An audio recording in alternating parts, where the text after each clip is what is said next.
बिस्मिल्लाहिर्रहमानिर्रहीम। Dear students, exercise 4.4 के previous lecture में ये आपका एक क्वेश्चन जो था वो गलती से ये आपको मैंने वहाँ से करवा दिया था की बुक से। तो इसको दोबारा से आप देखें और देन इससे रिलेटेड हम एक और क्वेश्चन करेंगे। तो क्वेश्चन नंबर 1 है कि रैशनलाइज द डिनोमिनेटर, और ये आपका पार्ट नंबर 7 था जो हमने कल प्रीवियस लेक्चर में किया था। Under root 3 - 1 over under root 3 + 1 को हमने रैशनलाइज करके डिनोमिनेटर को क्या करना है, मखरज को नातक बनाना है। तो चलते हैं जी सोल्यूशन की तरफ। तो ये आपको गिवन एक ये जो है गिवन एक्सप्रेशन है, इसको आप क्या करेंगे, कॉन्जुगेट से मल्टीप्लाई और डिवाइड। कॉन्जुगेट किसका लेंगे बेटा, डिनोमिनेटर का, क्योंकि हमने मखरज को नातक बनाना है। लिहाजा हम क्या काम करेंगे, multiplying and dividing by under root 3 - 1। ये अंडर रूट 3 - 1 हम क्यों ले रहे हैं, क्योंकि ये अंडर रूट 3 + 1 जो गिवन एक्सप्रेशन है ये उसका कॉन्जुगेट है। तो कॉन्जुगेट हम कैसे मालूम करते हैं कि बायनॉमियल सर्ड के दरमियान जो भी कनेक्टिंग साइन है, माइनस की अलामत इसलिए आ रही है कि यहाँ पर गिवन एक्सप्रेशन में प्लस की अलामत थी, तो यहाँ पे हमने उसको माइनस की अलामत जो है वो उसे चेंज किया, तो ये इसका कॉन्जुगेट हो गया। ये पहला जो जो फ्रैक्शन है ये वही है जो आपकी गिवन है। इसके बाद इसका कॉन्जुगेट लिया तो अंडर रूट 3 - 1, इससे मल्टीप्लाई और इसी से ही डिवाइड।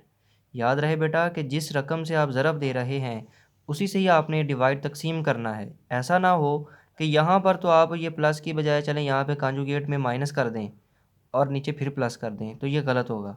यानी कॉन्जुगेट आपने डिनोमिनेटर का जो ले लिया है वो अंडर रूट 3 - 1 है, इसी से मल्टीप्लाई और इसी से डिवाइड। देन आप जानते हैं फ्रैक्शंस को मल्टीप्लाई ज़रब कैसे देते हैं कि नोमिनेटर नोमिनेटर से होता है, डिनोमिनेटर डिनोमिनेटर से। तो मैंने इनको आपस में ब्रैकेट में ये ज़रब की अलामत लगाएं या ना लगाएं तो भी ठीक है, कि ब्रैकेट के दरमियान ना भी अलामत लिखें तो उसका मतलब होता है मल्टीप्लाई। अब आप नोमिनेटर में देखें तो ये दोनों टर्म्स क्या हैं, सेम है, अंडर रूट 3 - 1 अंडर रूट 3 - 1, जिसको आप लिख सकते हैं होल स्क्वायर। और डिनोमिनेटर में देखें first term same second term same, फ़र्क क्या है, प्लस माइनस का। तो ये फार्मूला बनता है a + b × a - b, which is equal to a² - b²। According to this formula denominator में आप इसको मल्टीप्लाई करने के लिए a² - b² ये फॉर्म यूज़ करें, तो अंडर रूट 3 का स्क्वायर -1 का स्क्वायर, और ऊपर ये होल स्क्वायर क्यों बना कि ये दोनों आपस में जो मल्टीप्लाई हो रहे हैं दोनों फैक्टर वो सेम है। तो ऊपर हम फार्मूला कौन सा यूज़ करेंगे बेटा, a - b whole square. a - b whole square is equal to a² + b² -2ab। तो उसके मुताबिक अंडर रूट 3 का स्क्वायर +1 का square -2 multiplied by under root 3 × 1, और डिनोमिनेटर में अंडर रूट 3 का स्क्वायर लेने से 3 आएगा, 1 का स्क्वायर 1 आएगा, 3 - 1 आपको 2 देगा। ऊपर अंडर रूट 3 का स्क्वायर जब लेंगे तो आंसर 3 आएगा, 1 का स्क्वायर 1, और इन दोनों को तीनों को ज़रब दें 2 × 1 2 आएगा, और अंडर रूट 3 उसके साथ वैसे ही आप लिखेंगे। 3 + 1 4 -2 under root 3 as it is, और डिनोमिनेटर में 3 - 1 से 2 आपको मिला, वो 2 वैसे ही आपने लिखा हुआ है। अब आप ऊपर नोमिनेटर से 2 कॉमन ले सकते हैं, क्योंकि यहाँ पे 4 है यहाँ पे 2 है। जब मैं 2 कॉमन ले लूँगा तो यहाँ पर 4 की बजाय क्या रह जाएगा, 2 माइनस ये 2 कॉमन चला गया तो अंडर रूट 3 आपका रह जाएगा, और बटे में ये जो 2 है बेटा, ये 2 अब इस वाले 2 से क्या हो जाएगा, कैंसिल। तो आपका आंसर आएगा 2 - अंडर रूट 3। इस तरह से ये हमारा सिंपलेस्ट आंसर है, यानी कि इसमें अगर आप देखें तो बटे में कुछ भी नहीं है, और जिस नंबर के बटे में ना हो कुछ तो वो क्या होता है, 1 होता है। इस तरह से बटे में जब 1 है तो ये हमारी गिवन जो एक्सप्रेशन है ये एक रैशनलाइज होके नातक इसका जो है डिनोमिनेटर बन जाएगा। देन इसके बाद बेटा एक्सरसाइज 4.4 का स्मार्ट सिलेबस में क्वेश्चन नंबर 3 का पार्ट नंबर 3 ये शामिल है। स्टेटमेंट है कि f(x) इज़ इक्वल टू √3 + 2। अब देखें ये एक बायनॉमियल सर्ड है, क्योंकि इसमें 2 टर्म्स आ रही हैं, 2 रकमें हैं, और उनमें भी ये फ़र्क समझें, ये एक सर्ड है और एक रैशनल नंबर नातक अदद है, तो ये भी एक बायनॉमियल सर्ड कहलाएगी। देन फाइंड, मालूम हमने क्या करना है, x + 1/x, तो हमने इसकी कीमत मालूम करनी है, जबकि गिवन हमें x है अंडर रूट 3 + 2। चलते हैं इसके सोल्यूशन की तरफ। अब बेटा जिस वैल्यू को आपने फाइंड करना है वो है x + 1/x। इसमें देखें एक्स की कीमत तो हमारे पास मौजूद गिवन है क्वेश्चन में, मालूम हम सबसे पहले 1/x करेंगे। जब 1/x की कीमत मालूम हो जाएगी फिर हम 1/x और x को आपस में ऐड करेंगे तो हमारी जो गिवन ये एक्सप्रेशन है हम इसकी वैल्यू फाइंड कर लेंगे। तो चलते हैं, सबसे पहले x लिखेंगे जिसकी वैल्यू हमें गिवन है और वो है √3 + 2। देयरफॉर 1/x सबसे पहले हम ये फाइंड करेंगे, तो 1 के नीचे ये x की वैल्यू जो गिवन है आपको वो लिख दें। अब आप देखें कि ये बटे में एक बायनॉमियल सर्ड आ रही है, तो इसको हम क्या करेंगे, रैशनलाइज करने के लिए कांजुगेट से मल्टीप्लाई और डिवाइड करते हैं।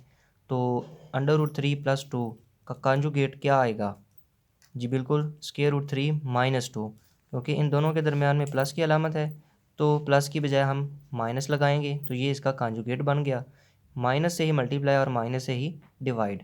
तो ये मैंने साथ में रेफरेंस भी दिया है, आपने भी ऐसी क्वेश्चन सॉल्व टेस्ट में जब करना है तो लिखना है कि to rationalize the denominator we multiplying and dividing by √3 - 2 के मखरज को नातक बनाने के लिए हम √3 - 2 से ज़रब और तकसीम करते हैं। अब बेटा आप जानते हैं कि फ्रैक्शन में तो दो फ्रैक्शंस को आप बेटा मल्टीप्लाई करने के लिए क्या करते हैं कि शुमार कुनिंदा से ज़रब और मखरज को मखरज से ज़रब देते हैं। तो अब हम नोमिनेटर में 1 को जब इससे √3 - 1 से मल्टीप्लाई करेंगे तो ये √3 - 2 ही आएगा। और डिनोमिनेटर में ये दोनों जो फैक्टर्स हैं अभी इनको मैंने वैसे ही ब्रैकेट में लिखा हुआ है, तो इसका भी मतलब ये है कि ये दोनों मल्टीप्लाई हो रहे हैं। तो यहाँ पे आप देख सकते हैं कि फार्मूला की फॉर्म बनती है a + b × a - b = a² - b²। क्यों कि ये इन दोनों में देखें आप, फर्स्ट टर्म भी सेम है और सेकंड टर्म भी सेम है, और एक में ये दोनों टर्म्स ऐड हो रही हैं और एक में सब्ट्रैक्ट हो रही हैं।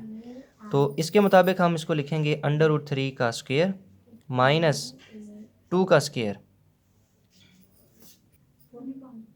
यहाँ पे बेटा एक मिस्टेक हो गई थी कि यहाँ पे हमने जब a + b × a - b का फार्मूला लगाना है इस पर, तो √3 का स्क्वायर बटे में माइनस दूसरी टर्म है 2, तो यहाँ पर गलती से पहले 4 लिखा हुआ था, उसको मैंने रेज़ किया है, तो आपने लिखना है 2 का स्क्वायर, यानी ये जो 2 है इसका स्क्वायर। तो 2 का स्क्वायर लेने से आपको आंसर क्या मिलेगा, 4। ऊपर तो √3 - 2 वैसे ही आप लिखे और अगले स्टेप में भी वैसे ही 3 - 4। जी बिल्कुल, बड़े नंबर में से छोटा नंबर माइनस करेंगे, 4 - 3 1, और जवाब में अलामत बड़े हिस्से वाली जो है वो है माइनस, तो यह इसका आंसर आएगा -1। तो अब बेटा आप बटे में देखें, माइनस की अलामत है तो वो माइनस इसके साथ √3 के साथ भी आएगी और इसके साथ जब आएगी तो इसको क्या कर देगी, प्लस, तो माइनस माइनस ये प्लस हो जाएगा। और बटे में क्योंकि 1 है तो वो हम बटे में 1 नहीं लिखेंगे, लेकिन याद रहे इस -1 की वजह से ऊपर वाली अलामतें चेंज होंगी। तो √3 पहले पॉजिटिव है अब नेगेटिव, और ये 2 नेगेटिव है तो अब पॉजिटिव। इस तरह से ये 1/x की वैल्यू हमने फाइंड की है। अब हमने जो क्वेश्चन में मालूम करना था वो था 1x + 1/x। अब हमारे पास क्योंकि x की कीमत पहले से गिवन मौजूद है 1/x की, हमने ये वैल्यू इस प्रोसेस से फाइंड की।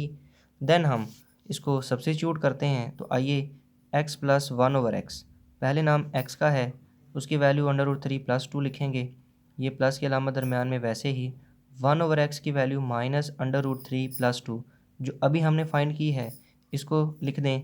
अब ब्रैकेट के बाहर प्लस की अलामत होने से अंदर वाली अलामतें चेंज नहीं होंगी, ये नेगेटिव ही रहेगा और ये पॉजिटिव ही रहेगा। तो इसके बाहर भी क्योंकि कोई अलामत नहीं है तो ये जो अलामतें इनके अंदर हैं वही बाहर आ जाएंगी। अब आप देखें तो ये √3 पॉजिटिव है और ये नेगेटिव है, ये दोनों कैंसिल हो जाएंगे, क्या रह जाएगा 2 + 2, 2 + 2 का आंसर 4। सो इस तरह से x + 1/x की वैल्यू हमारे पास बेटा 4 आ जाएगी।